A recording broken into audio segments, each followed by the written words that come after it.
Hello students, today I am going to give you Hindi description of introduction and summary of chapter number 8 Going Places, that is written by A.R. Barton. This story is prescribed in class 12th English book Flamingo. Okay, so at first start with introduction of the chapter. The theme of this story is adolescent fantasizing and hero worship.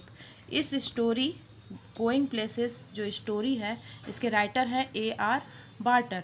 ये 8th story है, chapter number 8 है इसका, और ये last pros है flamingo book का. तो इस स्टोरी का थीम है एडोलसेंट फैंटासाइजिंग. एडोलसेंट क्या होता है? Adolescent is a period between 13 to 19. Adolescent एक अवस्था होती है जिसको बोलते हैं हिंदी में किशोरा अवस्था.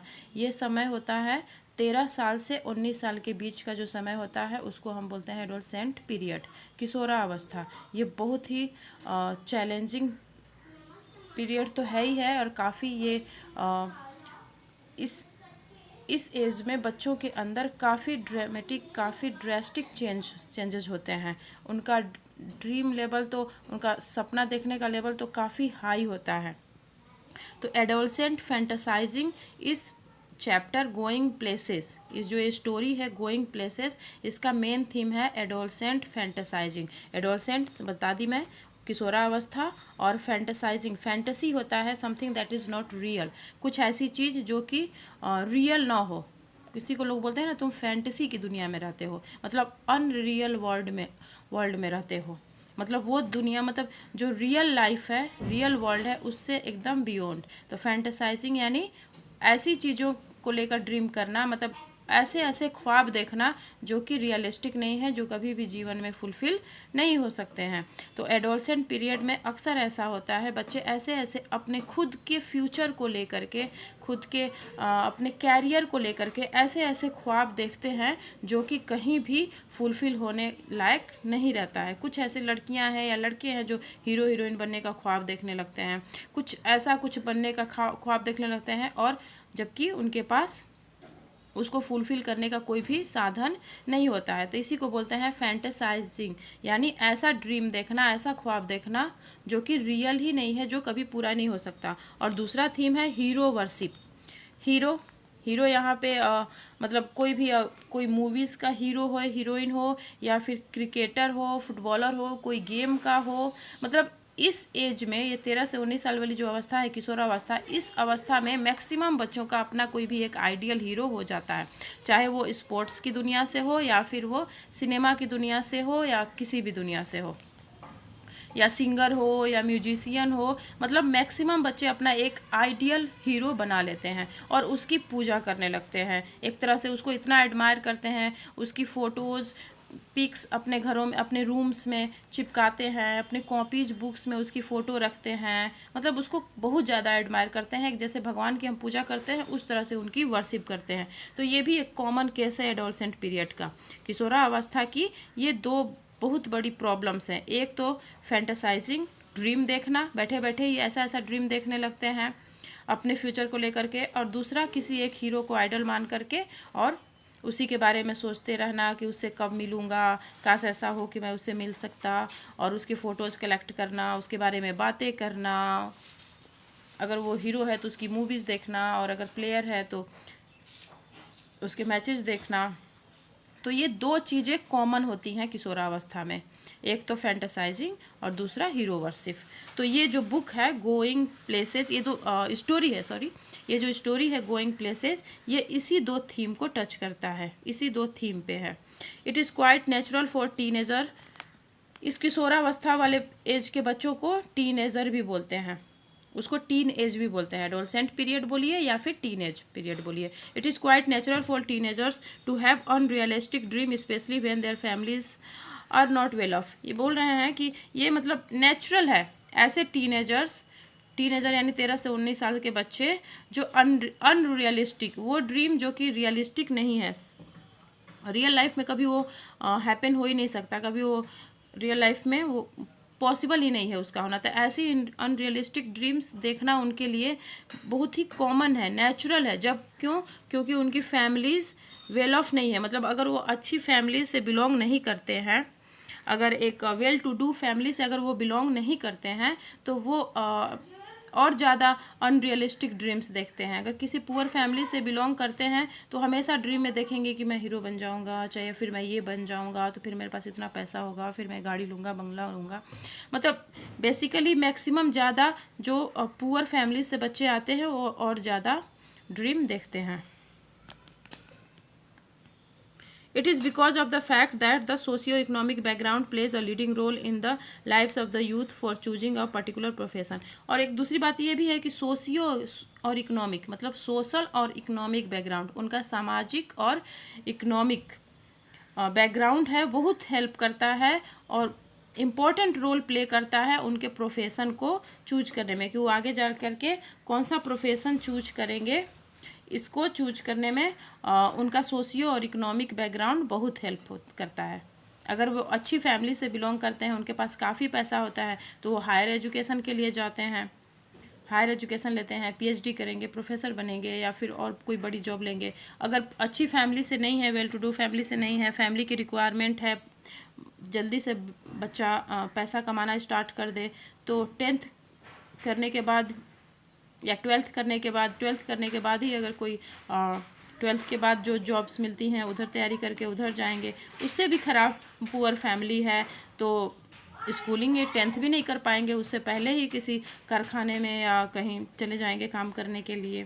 तो ये फैमिली के ऊपर डिपेंड करता है, उनकी सोशियो इकोनॉमिक बैकग्राउंड डिपेंड करती है कि उनका प्रोफेशन क्या होगा। The act of fantasising may lead to miseries in case it is beyond our approach. हाँ, एक भी तरह है जो फैंटेसाइजिंग वाली प्रॉब्लम है, अनरियल ड्रीम देखना, वो ड्रीम जो कभी पूरा ही नहीं हो सकता है, इस तरह का ड्रीम देखना, ये जो बच्चा इस तरह का ड्रीम देखता है उसके लिए मिजरी, उसके लिए काफ़ी कष्ट लेके आता है इस तरह के ड्रीम, क्योंकि ये रियल लाइफ में ऐसा हैपन नहीं होगा। हमेशा सोचेगा कि मैं ये बन जाऊँ, वो बन जाऊँ, और उसको उधर अगर वो कोशिश भी करेगा मगर फिर भी वो चीज़ वो बन नहीं पाएगा तो उसकी लाइफ में कष्ट होगा। It is useless to build castle in the air. बोल रहे हैं कि ये यूजलेस है, बेकार है कि कैसल मीन्स महल हवा के महल बनाना बेकार है, यूजलेस है, उसका कोई यूज नहीं है। इसलिए ख्वाब तो देखने चाहिए मगर वैसे ही ख्वाब देखने चाहिए जो कि फुलफिल हो सकें। ओके, अब ऑथर के बारे में जान लेते हैं। About the author, A.R. Barton is a modern female writer. A.R. Barton एक मॉडर्न आधुनिक फीमेल राइटर हैं हु लिव्स इन ज्यूरिच, जो ज्यूरिच में रहती हैं, एंड राइट्स इन इंग्लिश, और इंग्लिश में लिखती हैं। इंग्लिश राइटर हैं। Who was A.R. Barton? A.R. Barton was a English writer. In the story going places, Barton explores the theme of adolescent fantasising and hero worship. इस story में, going places नाम की इस story में, Barton ने adolescent fantasising and hero worship theme को explore किया है। Now let us know about the characters of this story. Characters के बारे में जानते हैं, इस स्टोरी में कौन कौन से कैरेक्टर्स हैं। तो फर्स्ट कैरेक्टर है या चीफ कैरेक्टर बोलेंगे इस स्टोरी का, चीफ प्रोटैगनिस्ट, चीफ कैरेक्टर है सोफी। एक लड़की है, टीनेजर है, मतलब 16-17 साल की लड़की है, टीनेज गर्ल है, स्कूल गर्ल है सोफी, और स्कूल गोइंग टीनेजर, स्कूल जाने वाली टीनेजर है यानी कि 19 साल से नीचे की है। जैंसी सोफ़ी की फ्रेंड है, अ friend and classmate of SoFi, SoFi की क्लासमेट भी है, उसी क्लास में पढ़ती है, और ये लड़की काफ़ी रियलिस्टिक है। सोफ़ी ड्रीमर है और जैंसी उसके जस्ट अपोजिट है। Geoff an elder brother of SoFi, SoFi का एक बड़ा भाई है जिसका नाम है Geoff. Derek younger brother of SoFi, SoFi का एक छोटा भी भाई है जिसका नाम है Derek. Danny Casey a young Irish football player, Ireland का एक यंग फुटबॉल प्लेयर है Danny Casey. Tom Finney a great football player, ये भी एक फुटबॉल प्लेयर है।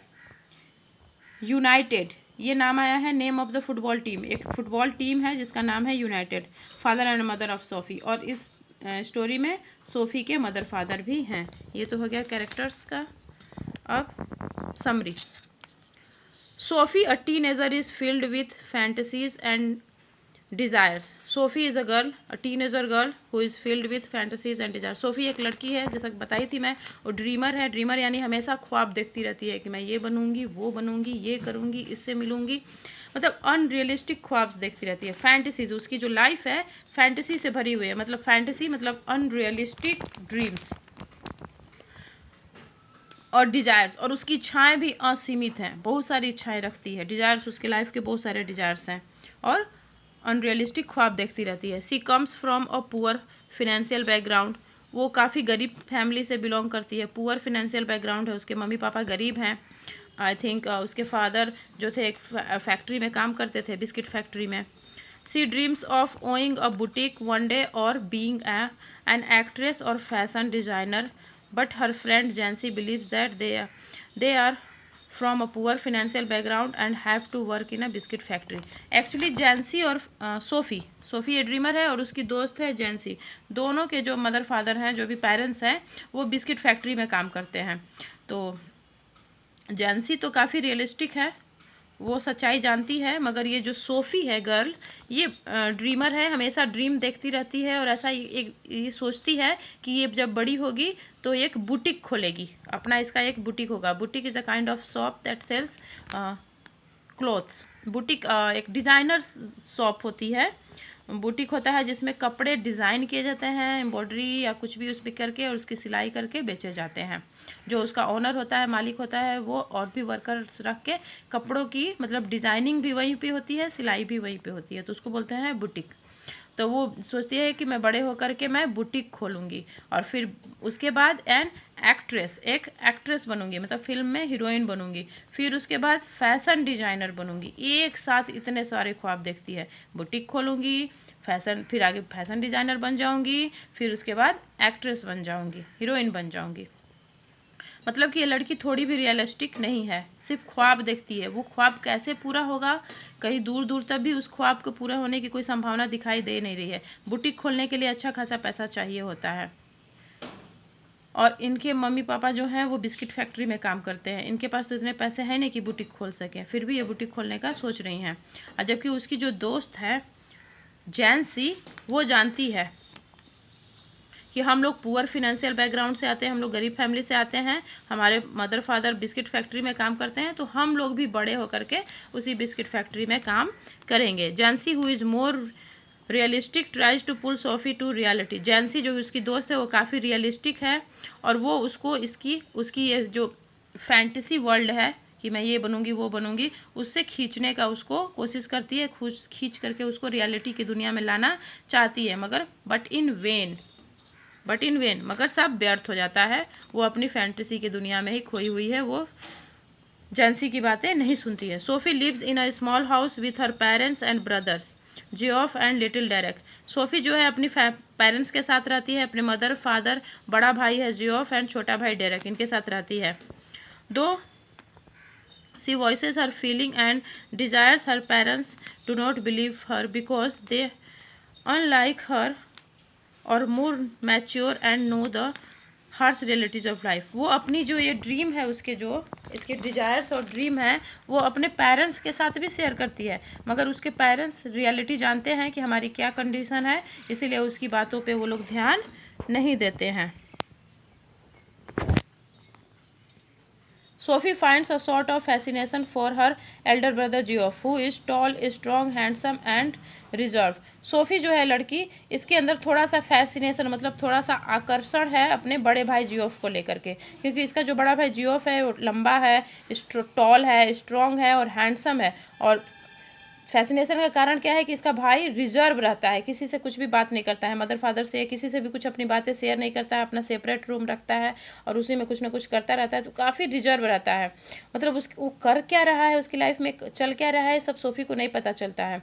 तो इसीलिए सोफ़ी की और इच्छा जागती है कि मेरा भाई करता क्या है आखिर। तो मतलब अपने भाई की लाइफ को लेकर के काफ़ी वो फैसिनेटेड है, उसको लगता है कि मेरा भाई किसी से कुछ नहीं बताता है, इट मीन्स कि वो एक अच्छी लाइफ जी रहा होगा, उसके पास पैसे होंगे और एक अच्छी लाइफ जी रहा होगा, इसीलिए वो किसी के साथ शेयर नहीं करता है। मतलब इसीलिए वो फैसिनेटेड रहती है, हमेशा आकर्षित रहती है अपने भाई के लाइफ को लेकर के और उसके लाइफ के बारे में जानना भी चाहती है कि आखिर वो करता क्या है, क्यों इतना रिजर्व रहता है। सी envies his silence and often wonders about his thoughts and areas of his life that she does not know about.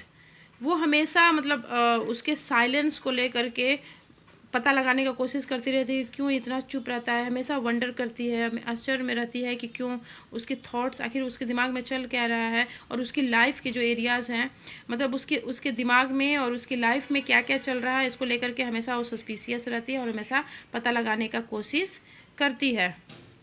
Sophie fantasizes about Danny Casey, an Irish football player whom she had seen playing in innumerable matches. हाँ, इसकी family की एक और है कि इसके family में जो इसके फादर हैं वो फुटबॉल मैचेस काफ़ी देखते हैं, और उनका भी एक फुटबॉलर है उनका पसंदीदा, तो ये फुटबॉल मैचेज हम हमेशा ये लोग देखते हैं, और सोफ़ी को भी अपने साथ फुटबॉल मैचेस देखने के लिए ले जाते हैं।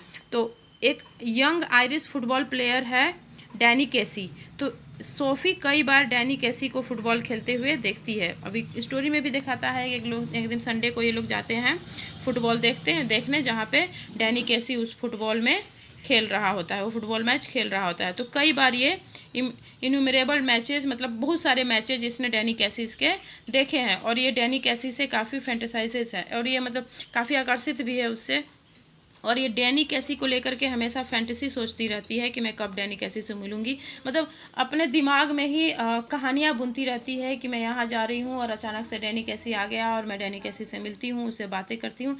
मतलब रियलिटी में तो वो एक स्टार फुटबॉलर है और ये पुअर फैमिली की गर्ल है। दोनों का कहीं कहीं से कोई मिलने की कोई चांस नहीं है कि दोनों कभी मिलेंगे, मगर अपनी फैंटेसी की दुनिया में, अपनी ड्रीम की दुनिया में कहानियाँ बुनती रहती है कि मैं एक शॉप पे गई थी और उधर से डैनी कैसी भी उधर से आ रहा था और हम दोनों मिले, मैंने उसका ऑटोग्राफ लिया और उसने अपना ऑटोग्राफ दिया, फिर उसने इसको प्रॉमिस किया कि हाँ तुमसे मिलूंगा। मतलब एक कल्पना की दुनिया में, ख्वाब की दुनिया में सोचती रहती है कि डैनी कैसी इससे मिलता है, मगर रियलिटी में डैनी कैसी इससे कभी नहीं मिलता है। ये उसके मैचेस भले देखती है, और ये अपने जो ख्वाब में जो कहानियाँ बुनती है उसको अपने दोस्तों के साथ भी, अपने भाई के साथ शेयर भी कर लेती है।